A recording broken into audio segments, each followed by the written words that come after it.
Qatar, born a millionaire, the land of the super rich. Hello everyone, this is a story about the country of Qatar. Qatar is a country famously known for its wealth and eccentric ideas, and many people recognize it as the host of the FIFA World Cup 2022. However, this will only be a story about the culture, geography, and history of Qatar. First and foremost, it's important to acknowledge that Qatar has a significant ambition to establish its identity and brand on the global stage. Qatar and its ambition to build a global reputation. The 2022 World Cup was held in Qatar, with an estimated cost of around $200 billion.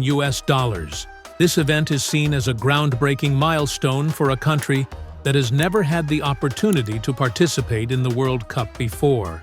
In addition, Qatar aims to establish itself as a regional sports hub, organizing events and tournaments that bring together the world's strongest national teams. Once Qatar was granted the right to host the World Cup, it committed to building 12 new stadiums equipped with cooling technology to mitigate the heat, as everyone is concerned about the high temperatures in Qatar. The Khalifa Stadium in Doha, Qatar, is the first stadium to be equipped with air conditioning. This stadium has a capacity of just 40,000 seats. However, don't let the number of seats mislead you about its actual scale. Inside, there is an extremely modern system with grass that is undoubtedly among the best in the world, and the ground is typical of such advanced facilities. However, this isn't the most expensive stadium in Qatar. The government of this country is also investing in and constructing many more impressive stadiums. The story about the geography of Qatar. Qatar is a country with challenging climate conditions. It is very hot, and the summers are extremely dry, with temperatures rising as high as 45 to 50 degrees Celsius. Nearly the entire landscape of Qatar is desert, characterized by very sparse vegetation and minimal animal life. A natural creek with a steady flow is truly something luxurious. Drinking water is obtained through the desalination of seawater. In a country where the desert is visible in every direction, Qatar's most significant natural hazards are related to sand, such as sandstorms and enormous dust storms. Qatar is a country with a modest size in terms of both land area and population. Qatar has an area of 11,581 square kilometers, and the population stands at 2.8 million. Qatar may have a small area and a low population, but what it's most proud of is its high per capita income.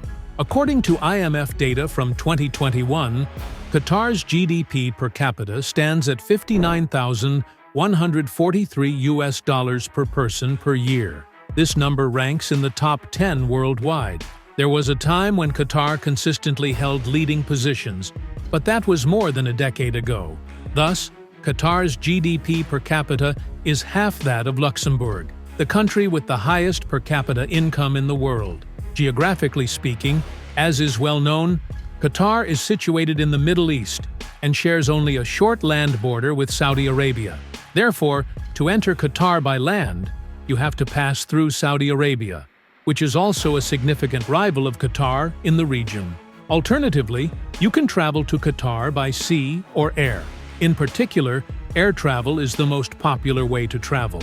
Overall, Qatar is a flat country, with its highest point reaching just 103 meters. This means that the tallest building in Qatar is actually much shorter than many of the country's skyscrapers. Given its location, terrain, and the prevalence of deserts, only 5% of Qatar's land is used for agriculture, and primarily, they only cultivate tea plants. If you're visiting Qatar, you might want to pick up some tea to take home as a gift. Before we dive into how wealthy Qatar is and its lavish lifestyle, let's continue to explore a bit more about its population and geography. This country has absolutely no forests. There is not a single wooded area. There are only occasionally a few trees growing here and there. Qatar is one of only 4 countries and territories in the world that lacks forests. The others include Oman in the Middle East, San Marino in Europe, and Greenland, which is part of Denmark. So, for tourists, If you're thinking about going to Qatar to camp in the forest or looking for a shady spot under green trees, that would be a mistake. The male-to-female ratio is highly imbalanced. This country has a population of approximately 2.8 million people, with a gender ratio of 3 men for every woman. What could be the reason for this imbalance? The population of Qatar is largely made up of immigrants. And unlike Monaco, where immigrants tend to be millionaires or billionaires, most immigrants in Qatar come from less developed countries and work in manual or labor-intensive jobs. This is why there are significantly more men than women in Qatar. Having the highest number of billionaires and millionaires per capita in the world, Qatar's wealth is most apparent in the fact that there's nowhere on this planet where you can step outside and meet billionaires or millionaires, especially in the capital city of Doha. It should be noted that life in Qatar's capital, Doha, is representative of the country itself, as more than 90% of Qatar's population lives in the capital. According to statistics from a Boston consulting firm, over 14% of the population in Qatar has at least $1 million in their accounts. When looking at the global scale, only 0.9% of the population possesses assets of at least $1 million. So if you have about 20 billion in your account, you should be happy because you're one of the luckiest people on this planet. If we look at the population, there are 8 ultra-rich individuals with vast bank assets for every 100,000 people in Qatar. Life in paradise. What would life be like if you were that rich? People in Qatar enjoy a life of wealth from the moment they are born, essentially becoming elite individuals right from birth. Every Qatari citizen has access to healthcare, education, and hospitalization at no cost, and no one has to pay monthly utility bills or taxes to the government. The people of Qatar have never had to worry about struggling to make a living like many people in other countries. However, there's a well-known saying that you have to work to eat, and that's true everywhere. For everyday activities where we often need a helping hand, we rely on domestic workers. For heavier jobs like construction, we hire workers from abroad.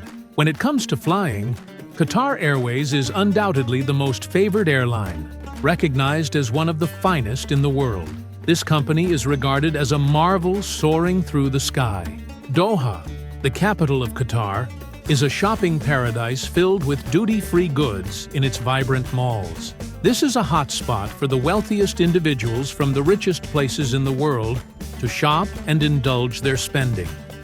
Supercars and yachts everywhere. In Qatar, you can find wealthy people everywhere.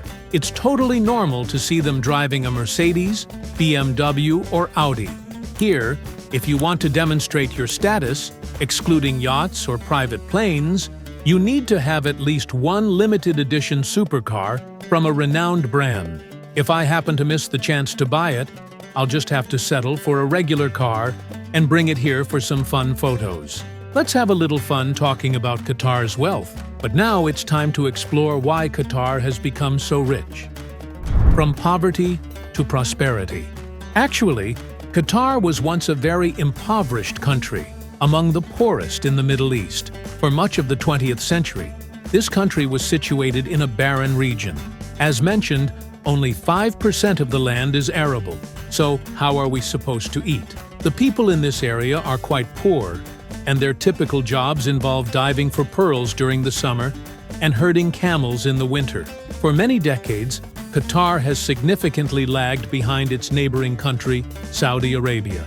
Saudi Arabia, a major competitor of Qatar, has discovered and extracted oil more efficiently than Qatar has for a long time. In fact, it's somewhat unfair to Qatar to say that since they discovered oil back in 1939, though the reserves were quite modest. It wasn't until the following decades that Qatar began to effectively extract and utilize oil, discovering even more oil fields. Just envision this. It wasn't until 1950 that Qatar started to establish its first schools, opened hospitals, and launched power plants. By 1971, Qatar had established itself as one of the leading oil powers. Crude oil and natural gas are regarded as the backbone of Qatar's economy, contributing over 70% of the country's total revenue.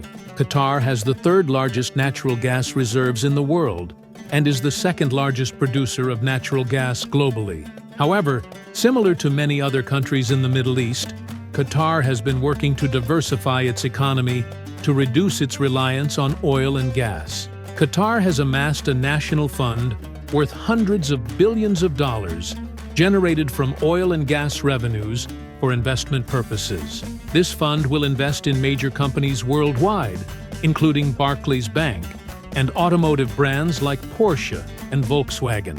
One of the most high-profile moves to enhance the reputation of that investment fund was acquiring the Paris Saint-Germain football team. Buying stocks, acquiring businesses, and purchasing sports teams is just a standard practice. Qatar has now become one of the countries with the largest real estate holdings in London's capital. And while we're talking about Qatar and their vibrancy, I recently came across a question on Facebook that went like this: why does Qatar still need to import sand? This is pretty simple. Just Google it, and you'll find it right away. According to the explanations, sand can be categorized into various types based on the size of its grains, and determining the size of these grains is crucial for construction.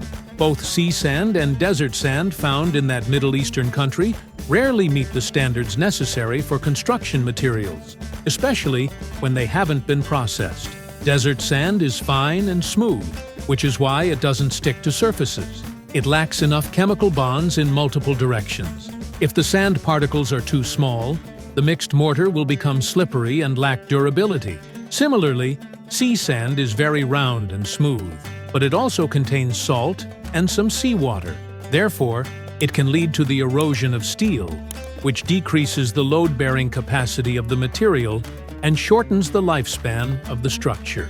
This is why, despite having plenty of sand in deserts and beaches, these countries still need to import sand for construction. To wrap up, here are some interesting facts about the country of Qatar.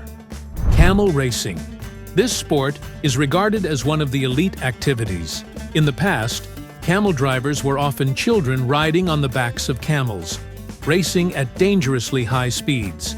Then, in response to various objections, Qatar uniquely managed camel racing by using robots. There are robots equipped with arms that strike the backs of camels to encourage them to race. And all of these robots' activities are controlled remotely through applications on smartphones or other smart devices. The safest country in the world. Safety has many aspects, and the first aspect to consider is social.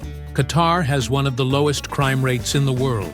The second aspect concerns the natural side, which means that this country is almost completely immune to various natural disasters, with the exception of certain types, such as the desert storms we mentioned earlier. Therefore, the people living in the capital, Doha, reside in buildings and are not heavily affected. Scientists have found that there is only a 0.1% chance of an earthquake happening in Qatar. Therefore, tourists visiting here can feel completely at ease about their journey. Gasoline is incredibly cheap in Qatar overall. Many countries are worried about gas prices, where gas prices keep going up and down. I'm wondering what it will be like when I go out to fill up tomorrow or the day after. However, in Qatar, things are different, partly because they are wealthy, and partly because gasoline is incredibly cheap there. So, here's a piece of advice for travelers coming to Qatar. Feel free to rent a motorcycle and explore the country without worrying too much about gas prices. I'm not sure if this is the reason, but Qatar ranks among the countries with the highest per capita CO2 emissions in the world. And that's everything I wanted to discuss about Qatar, a wealthy nation known for its bold ideas and the host of the FIFA World Cup 2022.